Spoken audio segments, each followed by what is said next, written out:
Բարոյ, երբ հացը դառնում է հետախուզական ծառայության զեկույցի թեմա, ակնհայտ է, որ խոսքը միայն հացի մասին չէ, պատկերորդ ասած, հացի և տեսարանների մասին է։ Մեր պարագայում, այս պարագայում հացի և խանդի տեսարանների մասին է։ Ռուսաստանի Դաշնության արտաքին հետախուզական ծառայության զեկույցը, որ ուներ Երևանի համբույրը վերտարությունը, սա էր իր հերթին ոչ այնքան դրական էմոցիաներ առաջացնում, բավական մեծ հետաքրքրություն և աշխուժություն առաջացրեց։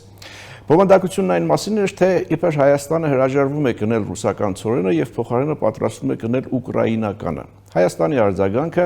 միանշանակ էր, Հանրապետության վարչապետը հայտարարեց, որ չկա նման բան, Հայաստանը չի հրաժարվում գնել ռուսական ցորենը, բայց միաժամանակ նաև չի հրաժարվում նայել, տեսնել շուկայում ինչ կա, ով ինչ առաջարկ ունի, ով ինչ ցորեն է առաջարկում։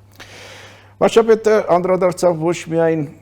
ցորենի խնդրին, այլև հաղորդակցության ուղիների, մասնավորապես TRIP նախագծին, հայտարարեց, որ մինչև տարեվերջ բոլոր մանրամասները արդեն նկարագրված կլինեն թղթի վրա, իսկ հաջորդ տարի տարվա կեսից արդեն կսկսվի բուն շինարարությունը։ Իդեպ, TRIP նախագծի հետ կապված շատ հնարավոր է, որ լինեն սահմանազատման արտահերթ հատվածներ, կապված TRIP նախագծի իրականացման հետ, սա էլ հայտարարեց Հանրապետության փոխվարչապետը։ Այսօր խոսելու ենք նաև թուրքական ինքնաթիռի ռազմատնտեսական ինքնաթիռի կործանման պատճառների քննարկվող և հետաքննվող վարկածների մասին։ Այս ամենը մի ամբողջություն է, երբ տնտեսական խնդիրները խառնվում են քաղաքական խաղերին և Հարավային Կովկասը դառնում է ուժեղների խաչմերուկ։ Սա Ազատ զրույցն է Free News-ի եթերում, այստեղ համադրում են փաստերը, կարծիքները և կանխատեսումները։ Զրուցակիցս գլոբալիզացիայի և տարածաշրջանային համագործակցության վերլուծական կենտրոնի ղեկավար Ստեփան Գրիգորյանն է։ Բարև ձեզ, պարոն Գրիգորյան։ Սկսենք Ռուսաստանի արտաքին հետախուզական ծառայության այդ զեկույցից Երևանի համբույր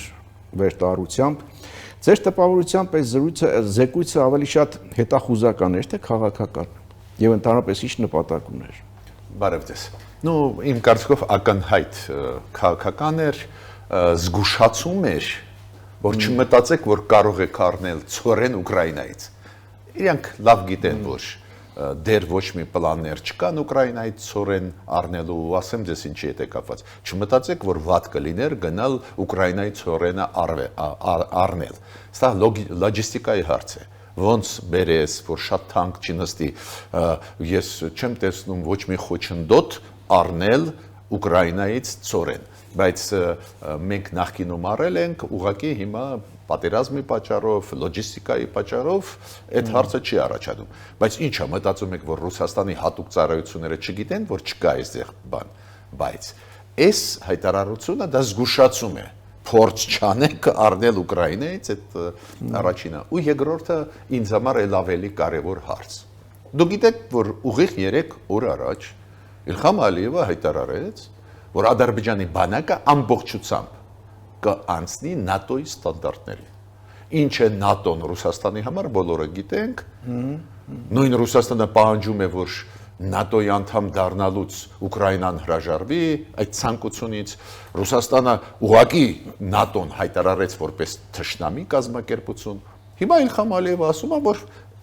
մի մասը բանակի անցավ ՆԱՏՕ-ի ստանդարտներ, ի պաշտոնե ինքը հայտարարեց։ Հիմա ամբողջությամբ մենք կանցնենք մեր բանակը։ Ոչ մի արձագանք Ռուսաստանից։ Ոնց որ այսպես առերևույթ կամ, չգիտեմ, մտածածին ավելի ճիշտ բառ, մտածածին ուկրաինական ցորենի հարցը տենց անհանգստացնում է Ռուսաստանին, որ ասում է, Երևանի համբույրը, գիտենք ինչ, մոտավորապես հասկանում ենք ինչ է նշանակում այս վերտարությունը, անհանգստությունը եւ այլն, ասում եք զգուշացում, այսինքն միջամտություն ոչ միայն արտաքին քաղաքական, այլև տնտեսական որոշումներին եւ այլն, իսկ Ադրբեջանի մասով, որ բանակը անցնում է ՆԱՏՕ-ի ստանդարտներին, որևէ անհանգստություն չի առաջացնում։ Այո, դա ինչ է նշանակում։ Ստեղ կարելի է խորը վերլուծել, բայց առաջի ընկալումը որն է։ Իրոք Իլհամ Ալիևը կարողացավ դաստիարակել Ռուսաստանի էլիտան, որ ինքը որ քայլ անում է, իրանք չեն կարող ոչ վախացնեն, ոչ սպառնան։ Այո, թիկունքում ինքը ունի Թուրքիա, Իսրայել, հասկանալի է, Պակիստան, բայց ցանկացած դեպքում ինքը սովորացրեց։ Հիմա մեզ մոտ ինչու՞մ է խնդրեմը։ Նախկին իշխանությունները սովորացրեցին, որ Հայաստանը չի կարող անել քայլ, որին համաձայնություն չտա Ռուսաստանը, Ու դա է պատճառը, որ կամ ցավոտ իրանք ընկալում են այսօրվա իշխանությունների ցանկացած քայլ դիվերսիֆիկացիայի։ Տեսակ դուք լավ բերեցիք այդ օրինակը, որ Նիկոլ Փաշինյանը պարլամենտում երեք ազգային ժողովում ասաց, բայց մենք առնում ենք ռուսական ծորենը, մենք չենք հրաժարվում։ Մենք ուղղակի այլ ընտրանք էլ ուզում ենք ունենալ, ես եմ գումարում դա, ու դա շատ հասկանալի է։ Այլ ընտրանքը միշտ էլ պետք է։ Դու չգիտես վաղը ինչ կլինի։ Ես դες մի օրինակ բերեմ, որ այլ ընտրանք պարտավոր ենք արագ զարգացնել, ոչ թե փոխվելով Ռուսաստանից։ Փոխվելն էլ պետք է, բայց ուրիշ պատճառով Ռուսաստանը շարունակում է պատերազմը, վաղը կարող է կառավարությունը Ռուսաստանի որոշում ընդունի ծորենը, որ դուրս չկա երկրի տարածքից։ Ծորենն էլ, բենզինն էլ։ Այո, ինչ եմ ուզում ասել, ինչա դրան պատրաստ չլինենք, փաստորեն Ռուսաստանը ինչ է ասում, դու դրան չպետք է պատրաստ լինել։ Եթե վաղը Ռուսաստանը ստիպված լինի շարունակել պատերազմ, դրա պատճառով ծորենը թույլ չտալ, որ դուրս բերվի, ասում է դու սովից մերեք հայեր, ինչու՞ է խնդրեմը։ Ահա, ուրեմն մենք պետք է մտածենք մեր երկրի մասին։ Ու շատ լավ պատասխան տվեց, ասեմ ձեզ վարչապետ։ Առաջինը մենք չենք հրաժարվում ռուսական ծորենից, բայց այլ տեղերից կառնենք ծորեն, ինչը անպայման պետք է արվի։ Եթե պետք է Ուկրաինայի հետ բանակցությունների մեջ պետք է մտնենք, պետք չի դա բացառել, բայց օրինակ Ղազախստանից որ բերեցին Հայաստան, այդ փոքր քանակությամբ ծորենը այդքան կարևոր է, որ հավատացեք 100 անգամ ավելի մեծ ծավալ այդքան կարևոր չի։ Այլ ընտրանք եկավ։ Վերջ։ Հա, այսինքն ղազախական ծագման ծորենի մասին եք ասում, Այո։ որտեվ ռուսականն էլ եկավ այդ։ Եկավ, բայց ղազախականներ եկավ։ Ինքը համեմատ ռուսական ծորինը, որը եկավ, փոքր մասն է, բայց նշանակություն չունի, դա կոչվում է այլ ընտրանք։ Ուրեմն վաղը, եթե ինչ որ բան պատահի, Ռուսաստանը չի կարող մեզ թելադրել խաղի կանոնները։ Ու այդ քաղաքականությունը իշխանությունները ես ողջունում եմ, բայց ամենակարևորը դա ուղղված չի ոչ մեկին։ Այո, ճիշտ է, որ կախվածությունը Ռուսաստանից թույլատրում ենք, ու Ռուսաստանը միտումնավոր դա ներկայացնում է որպես քաղաքականություն Ռուսաստանի դեմ, բայց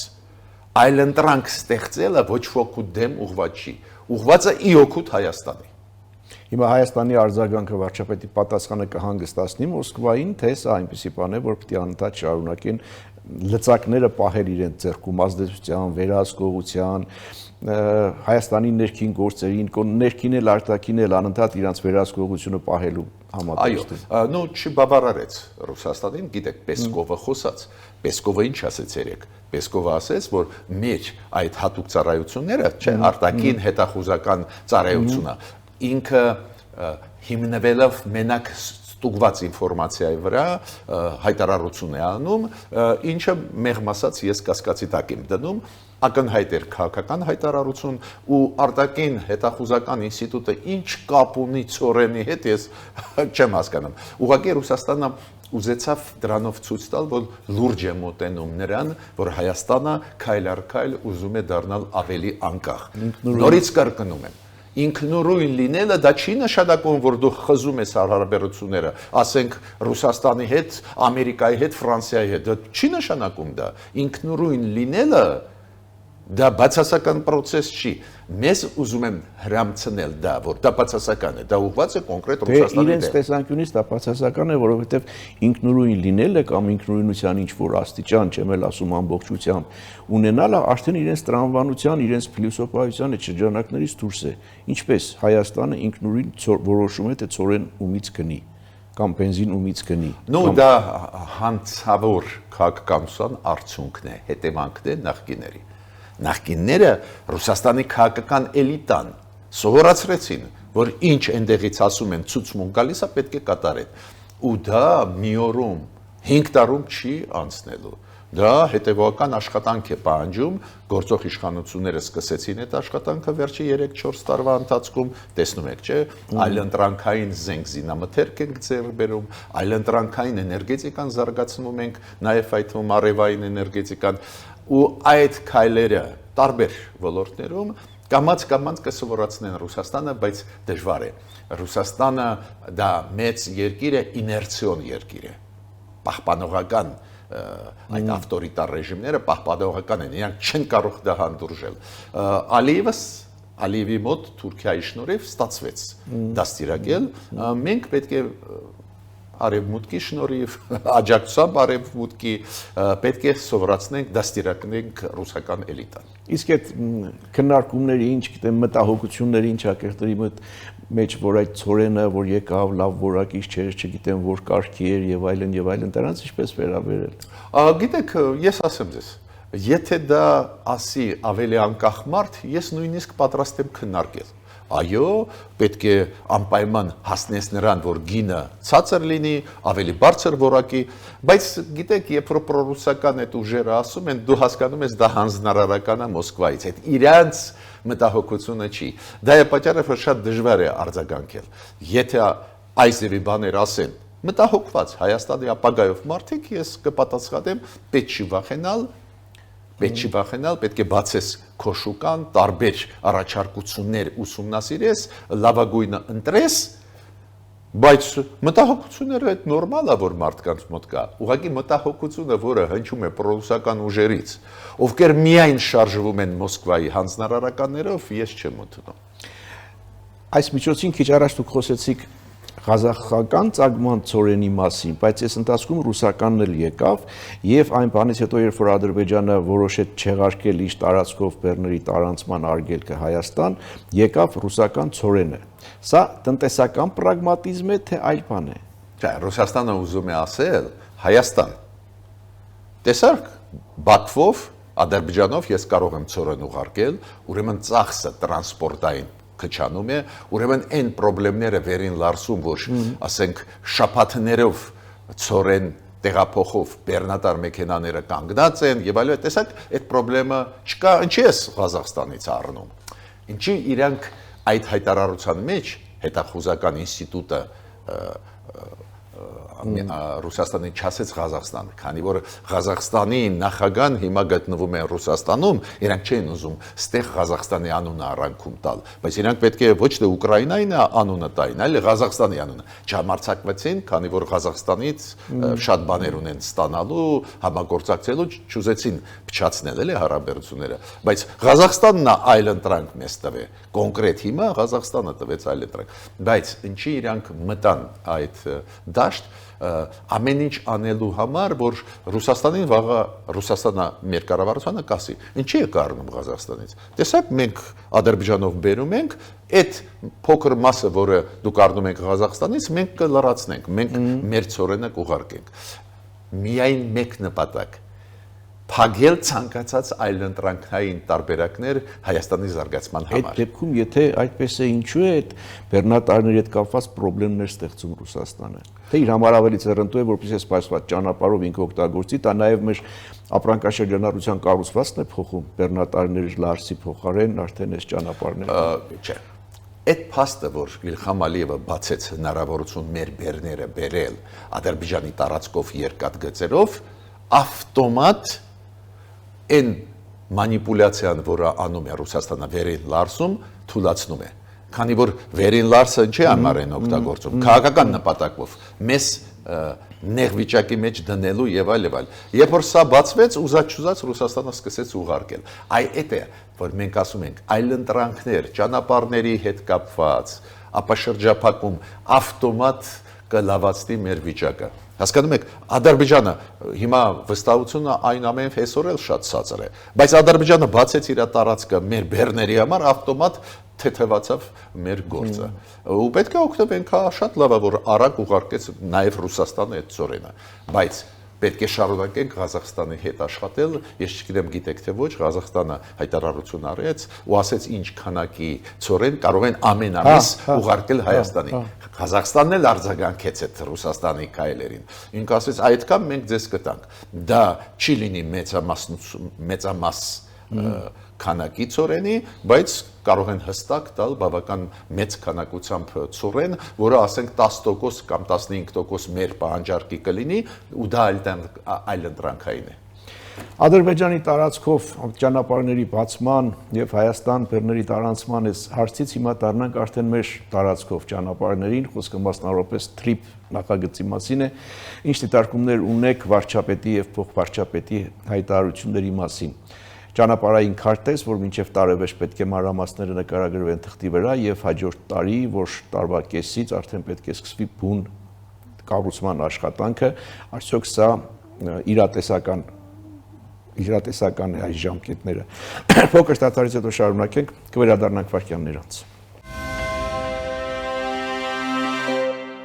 Հիշեցնեմ, սա Ազատ Ռուսնեֆրի նյուզի եթերում ես զրուցում եմ գլոբալիզացիայի եւ տարածաշրջանային համագործակցության վերլուծական կենտրոնի ղեկավար Ստեփան Գրիգորյանի հետ։ Պարոն Գրիգորյան, մենք Ռուսաստանի արտաքին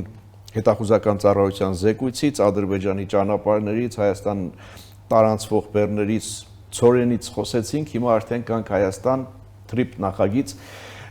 ինչ դիտարկումներ ունեք վարչապետի եւ փոխվարչապետի հայտարարությունների մասին, ճանապարհային քարտեզ, հետո կգանք նաեւ սահմանազատմանը։ Նայեք, մենք նաև լսում ենք, չէ, քննարկումներ, նախկին իշխանությունները, նախկին նախագահները ինչ որ մեղադրում են իշխանություններին, իշխանությունները Ղարաբաղի հարցից պատասխանում են, այլ հարցերից մեղադրանքներ, փոխադարձ եւ այլ։ Իմացեք, այդ ամեն ինչ կարևոր չի։ Հիմա կարևորը մենակ մեկ բան, 1-2 լուրջ ծրագրեր ավարտել։ Հյուսիս-հարավ ճանապարհը ավարտել, ասենք 3-4 տարվա մեջ։ Նույն թրիփ այդ ծրագիրը, Թրամփի ուղու ծրագիրը ավարտել սերմ ժամկետներում։ Ու դուք ասեցիք հնարավոր է թե ոչ, այս ձևի հարց ես չեմ դնում։ Պարտավոր են անել իշխանությունները այդպես, որ հնարավոր լինի։ Ոչինչ, դիմել ամենամոտ բարեկամներին, որ օգնեն։ Շատ կարևոր է հողի վրա աշխատել։ Հիմա գաղափարախոսություն եւ այլ կարևոր չի։ Կարևորը որ ձեռք բերվեց պայմանավորվածություն ամերիկացիների հետ, գումարներ սկսեցին հատկացնել դրա համար ու իրականացնել այդ երկաթգիծը 43-44 կիլոմետր վերականգնել 2-2.5 տարում ոչ ավել, ամեն ինչ արագ փոխվում է։ Վաղը կարող է այդպես լինի, որ նույն Ադրբեջանը, նույն Թուրքիան հետագարկրությունը չունենան։ Հիմա քանի որ բոլորը ունի հետագարկրություն, արանքում մենք էլ մեր ուզածը կստանանք միանշանակ, արագ է պետք։ Այստեղ ես ուզում եմ կառավարության ասել, շատ լավ է, Նիկոլ Փաշինյանը ասեց, որ ամենաուշը մյուս տարի երկրորդ կեսից շինարարությունը կսկսվի, այդ պլանավորումը կավարտվի եւ այլ, շինարարությունը անպայման չպետք է հետաձգես, պետք է անես։ Ոչինչ, եթե դու այդքան հզորություն չունես հեշտ կառուցել երկաթգիծը, ուրեմն դիմի հարևան երկրների, դիմի Ամերիկային, չգիտեմ, Ֆրանսիային, Եվրոմիությանը դիմի, կաջակցեն մեզ, նույն Գերմանիան, գիտեք, այդ ոլորտում շատ ուժեղ է։ Ու ամերիկացիների հետ կառուցեք ինչքան կարելի է արագ։ Նորից կրկնում, հիմա կարևորը իրականացումը ծրագրերի, հողի վրա, այլ ոչ թե գաղափարախոսությունը։ Գաղափարախոսությունը եղավ, Վաշինգտոնյան պայմանագրերը դա գաղափարախոսությունն են, հասկանում եք։ Հիմա այս թրիփ նախագիծը խմբագրում է նաև սահմանազատման արագությունը, ավելի արագացնում է այդ հատվածում հրատապ սահմանազատման կարիք արտահերթ, այսպես ասենք։ Ну, ես ինչքան հասկանում եմ, Մհեր Գրիգորյանի ասածից, ինքը գիտեք, հայկական կողմի կոորդինատորն է, ղեկավարն է այդ սահմանազատման հարցում, հայ-ադրբեջանական process-ում, հայկական կողմից ինքը ղեկավարում է։ Իր ասածից ես հասկացա, որ Ադրբեջանն էլ շահագրգռված է, քանի որ եթե մենք այդ ճանապարհը կառուցենք, բայց սահմանազատում այդ փոքր հատվածներում երկու կողմից, Նախիջևանի կողմից մեր սահմանի ադրբեջանցիների եւ մյուս կողմից Զանգելանի կողմից, եթե չլինի, ոչինչ չի կարող անցնել, նույնիսկ եթե մենք ի սրտե ուզենանք։ Ահա, ուրեմն Ադրբեջանն էլ համաձայն է։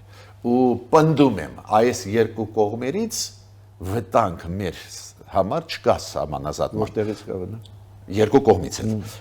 Ավելին վտանգ Ադրբեջանի համար, քանի որ ներքին հանդ այդ հատվածում երբ որ լինի, իրանք ինչ որ տեղերից պետք է հետ, բայց համընկնում է հիմա շահը, Ադրբեջանը ուզում է որ դա արվի, ուրեմն պետք է օգտվես արականես, ու ստեղ շատ կարևոր է որ հղում արվեց որ փաստաթղթի վրա։ Մի հատ հիշեք օգոստոսի 30-ին, երբ որ անցկացվում էր Տավուշում սահմանազատում 2023, եթե չեմ սխալվում, թվին օգոստոսի 30, հիշում եք, կանոնակարգը ստորագրվեց, կանոնադրությունը ոնց պետք է արվի այլ տեղերում, պետք է դրանով շարժվեց, հանձնաժողովների աշխատանքային կանոնակարգ։ Բայց եթե դուք նկատել եք, դա կոչվում է հիբրիդային պատերազմ, ոնց են օգտագործում պրոռուսական ուժերը, դրսի ուժերը, ոնց են օգտագործում, ուզում է ինչ-որ բան հանձնի, ինչ-որ բան, դրա համար մերոնք ասում են, բայց կա կանոնադրություն, դրա համար հիմքեր կա, այսինքն առիթ կա, պատճառ կա, հա, այդ շահագործելու համար առաջիկայում այդ սահմանազատման գործընթացում անկլավ էքսկլավների խնդիրը, դա էլ աղմկահարույց մի բան պիտի լինի, չէ՞։ Այո, ճիշտ եք ասում, բայց ես ուզում եմ ասել, այդ հատվածներում ոչ մի անկլավ բան չկա, այնտեղ խնդրեմ չկա հարավում Հայաստանի։ Ընդհանուր էի ասում։ Հա, հիմա մեջ են բերում նաև վտանգները անկլավ էքսկլավի հետ կապված, ընդունում եմ, միշտ էլ պետք է ուշադիր լինենք, որ սխալ չանի կառավարությունը, դա ուրիշ բան է, բայց իմ կարծիքով դա հիբրիդային պատերազմի տարբերակ է, սա գիտեք խուճապ առաջացնել հասարակության ներսում։ Ասում են Արցախաշյանի հետ դիպրենք, ասում են, եթե Արցախաշյանի հետ ենք մնում, ուրեմն նա խոսում է ոչ թե Արցախաշյանի մասին, այլ Տիգրանակերտի մասին։ Հա, ինչ որ չափով մտավախությունները նույնիսկ ես եմ կիսում, այդ ուրիշ խնդիր է, բայց իմ կարծիքով նաև միտումնավոր սերում արվում է։ Օրինակ նույն Թուրքիայի պաշտոնյաներից մեկը, գիտեք ինչ ասեց, որ Նիկոլ Փաշինյանը այդպես միտք ասեց, որ Նիկոլ Փաշինյանը ռիսկային քայլեր է անում։ Տրանսպորտի նախարարի հայտարարությունը նկատում եմ։ Այո, Թուրքիայի լավ հիշեցիք, լավ հիշեց, շնորհակալ եմ, Թուրքիայի տրանսպորտի նախարարը, կարծես թե տրանսպորտի նախարարը ու լավ խոսքեր ասեց, որ Հայաստանն Ադրբեջանի հետ աշխատում է, մենք երակողմ հանդիպում պլանավորում ենք անել տրանսպորտի նախարարներով, կոմպլիմենտներ, բավական լավ ելույթ էր։ Հա, պարզը շեշտը նա էր, որ Թուրքիան կշահի, ճանապարհներ կբացվեն եւ այլ, բայց վերջում ասեց, բայց գիտեք, ռիսկային քայլերի է գնում Նիկոլ Փաշինյանը, որ ռիսկային։ Չէ, որ ես ճիշտ ասած ավելի թարգմանությունը ճշգրիտ արված է թե չգիտեմ, ռիսկայինը մեկ բայլ է, բան է, համարձակ քայլերը մեկ այլ բան է։ Չէ, ռիսկերը։ Ես ճիշտ հասկացա, ռիսկայինի մասին է։ Դες ինքը համարձակ քայլեր անում, այդպես ասեն, ակտիվ քայլեր անում է, բայց դա ռիսկային է, կարող է դերսում դուրս չգա։ Ես էլ համարում եմ, որ ինքը իրավունք ունի քաղաքական աստար տա, թող իրենց որտեղ դուրս չգա ներսում։ Հա, ակնարկը դա է։ Ես էլ ասում եմ, եթե դա ասի Ֆիդանը կամ նախագահ Էրդողանը, Ֆիդանը արտգործնախարարն է։ Գիտեք, ես կհասկանայի, քաղաքական աստար են տալիս, քանի որ ի պաշտոն է այդ իրանց լիազորությունը, բայց տրանսպորտի նախարար դու ինչ կապ ունես քաղաքական ռիսկերի հետ։ Պնդում եմ, որ դա նաև հիբրիդային պատերազմի տարերն են։ Վատ վիճակի մեջ ծանր գցել Հայաստանի ներսում Նիկոլ Փաշինյանին, որ կորզեն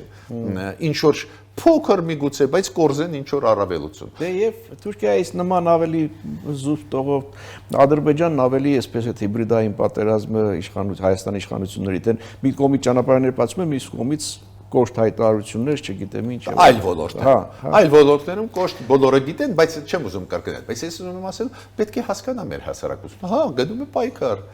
Նեղության մեջ գցում են մեր իշխանություններին,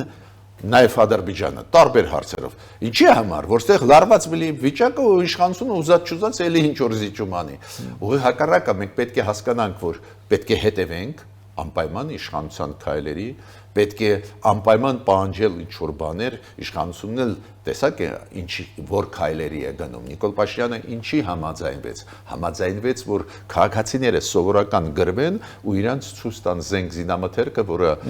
ձեռք է բերված պաշտպանելու հայրենիքը։ Ինչի է ինքը գնում։ Ինքը հասկանում է, որ իր դեմ ինֆորմացիոն պայքարը ինքը ուզում է հասարակությունը ցույց տալ, որ վտանգներ չկան, բայց մենք պետք է հետևենք, մեր աշխատանքն է փորձագետների, հասարակական գործիչների, հետևենք քայլերի, իշխանությունների, բայց նաև պետք է հասկանանք, որ գնում է ծանր պայքար, նաև հիբրիդային պայքար Հայաստանի պետականության դեմ։ Թուրքիայի եւ նախագահի եւ տրանսպորտի նախարարի հայտարարություններին անդրադարձանք, բայց հիմա Թուրքիայում կարծես թե քննարկման առաջին առաջնայինությունը իրենց ինքնաթիռի ռազմատրանսպորտային ինքնաթիռի կործանումը, դրա վարկածները, դուք սրա հետ կապված ինչ տեղեկություններ, ինչ վերլուծություններ ունեք, ինչը կարող է դրա պատճառ դառնալ, հնարավոր վարկածներ եւ քննարկվող հետաքննվող վարկածներ, որոնք են դրանք։ Ես օրինակ նայեցի, մի քիչ ինձ զարմացրեց,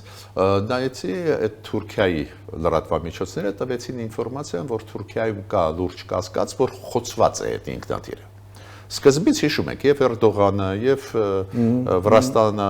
այդ հայտարարություններով նայել, որ տեխնիկական ինչ որ պատճառներով վթարի ենթարկվեց, հիմա ասում են, որ նաև թուրքական մամուլը, լուրջ մամուլը, ես այսօր նայեցի, որ կարող է խոցվել է, բայց ես ուրիշ տեսանկյունից նայում եմ այդ process-ին։ Լավ, ենթադրություններ կլինեն, լիքը վարկածներ, դավադրության տեսությունները առաջ կգան։ Ես ուրիշ ձևով մտածում եմ այդ հարցին։ Լավ, Թուրքիան մեծ երկիր է։ Էրդողանը ունի հազարավոր խնդիրներ։ եւ դրսում, եւ ներսում։ Այս ինչ հարց է։ Մի ինքնաթիռ ընկավ ռազմական մեծ թվով մարդիկ չկային, 20 հոգի են։ Վատա որ մարդիկ զոհվեցին, բայց 20 հոգի են։ Ընդհանրված չի որ նախագահան երկրի այս ձևի միջադեպին, ասենք 2 օրում 10 հայտարարություն անի։ Լավ, ինքը որ արձագանքեց դա ճիշտ է, նախագահան պետք է արձագանքել, դա պաշտպանության նախարարության ինքնաթիռն էր, հասկանալու ենք, անվտանգության հարցերը, բայց ասենք, բայց եթե ասում եք 10 անգամ հայտարարություն անում, ուրեմն սա միայն բանի խնդիր չէ։ Ու իմ պնդումը շատ հասարակ է։ Առաջինը զոհված այդ 20 ռազմականները, փորձագետները, այդ լուրջ մարդիկ էին։ Դες այդ սովորական զինվորներ չէին։ Օրինակ, իրանք կա ինֆորմացիա, որ իրանք ապահովում էին այդ շքերթի, որը նոյեմբերի 8-ին Բաքվում անցկացրեց Ալիևը, այդ իբր հաղթանակի շքերթին, ապահովում էին F-16-ի այդ կործանիչների աշխատանքը, այս ձևի ինֆորմացիա կա, ուրեմն կարևոր մարդիկ էին այնտեղ, դա է պատճառը, որ Էրդողանը արձագանքեց, այդ իրանց համար լուրջ կորուստ է, ու երկրորդը շատ հասարակ բան։ Ոչ ոք չի թաքցնում, որ նաև ռազմատեխնիկան տեղափոխվում էր։ Պնդում եմ շատ լուրջ ռազմատեխնիկա էր։ Ու միգուցե այդ ակտիվությունը Էրդողանի նա է, որ Վրաստանի հետ ցույց է տալիս, որ ինքը անձամբ զբաղվում է, որ Վրաստանից արտահոսք չլինի ինֆորմացիա, ինչ ռազմատեխնիկա էր։ Ես պնդում եմ, որ շատ հավանական է, որ եւ այդ 20 զինվոր չէին։ Իրոք բարձր մակարդակի ռազմականներ էին, փորձագետներ, այդ ոլորտի շատ բարձր մակարդակ։ Երկրորդը ինչ որ բաներ կարևոր տեխնիկան ռազմական տեղափոխում էին ու չի ուզենալու Էրդողանը, որ այդ ինֆորմացիան դուրս գա։ Իրանք դա տարան Ադրբեջան, օգնելու համար Ադրբեջանի հիմա վերադարձնում էին Թուրքիա։ Դες ես այդ դավադրության տեսություններին չեմ ուզում մտնել։ Տրամաբանությունն է ինձ հուշում։ Եթե Էրդողանը արձագանքում է այս ձևի միջադեպի այդքան մանրամասն, նույնիսկ ինքը գիտեք ինչ ասեց, որ 19 մարմին գտան այդ զոհված մարդկանց, մեկը դեռ չեն գտե, նույնիսկ այդ նյուանսների, որը պետք է ի պաշտոնե հայտարարվի, ասենք արտգործնախարարության Թուրքիայի կողմից, այդ նախագահի հարցը չի, հասկանում եք։ Ուրեմն սա հավանական է, որ ոչ միայն պարզապես այդ ձեր ասած տեխնիկական, այլ ինչ որ այլ շեշտեր, ենթաշեշտեր կան սրա տակ։ Այո, կա, ու մենք ուղղակի պետք է հետևենք։ Մենք այստեղ գործ չունենք, քանի որ այդ Գյանջայից թրավ ինքնաթիռը ընկավ։ Հասնում են ինչու ոչ Բաքվից եւ Գյանջայից։ Այո, Գյանջայից, հա, ընկավ Վրաստանի տարածքով, բարձր այնտեղ համագործակցություն գնում է։ Թուրքիա, Վրաստան, Ադրբեջան, դուք գիտեք, քանի որ ընկավ Վրաստանի տարածքում պրիորիտետը քննչական ընկնում է Վրաստանի վրա, քանի որ ինքնաթիռը սեփականություններ Թուրքիայի, Թուրքիան իրավունք ունի։ Այդ աշխատանքը կատարվի, բայց մենք պետք է հետևենք, որ հասկանանք, այդ ինչ են տեղափոխել։ Այդ ինչ է, ոչ մենք բաց թողեցինք ամեն ինչ, շատ բաներ 2020 թվականին բաց պետք է խոսենք։ Բաց թողեցինք։ Հիշում եք այդ զորավարժությունները, որ Թուրքիան անցկացնում էր ամբողջ Ադրբեջանով, ու սաղ զենք մթերքը նվիրեց, թողեց Ադրբեջանում։ Այդ դիսպրոպորցիան փոխվեց։ Ուրեմն պետք է հետևես։ Այս հարցը իրանց հարցն է, մեր հարցը չի, բայց Հայաստանը պետք է հետևի, դա է պատճառը, որ ես ասում եմ, ինձ մոտ առաջացրեց հարցեր մենակ ինչից հետո, երբ որ Էրդողանը 4, 5, 6 անգամ հայտարարություններ արեց։ Այդ ինչ հարց է, որ ասենք Էզևի մեծ երկրի նախագահան, որը ունի այլ 1000 մի խնդիր լուծելու աշխարհի հետ ներսում շարժությունը կարծես է դիկտատորի։ Ուրեմն ինչ որ կարևոր բան այնտեղ կար եւ տեխնիկայի առումով, որ մենք իմանանք ինչեր այնտեղ պատճառները։ Հետևենք իրադարձությունների զարգացումներին, շնորհակալ եմ զրույցի համար։ Սա ազատ զրույցներ Free News-ի եթերում, ես զրուցում էի գլոբալիզացիայի եւ տարածաշրջանային համագործակցության վերլուծական կենտրոնի ղեկավար Ստեփան Գրիգորյանի հետ։ Կհանդիպենք։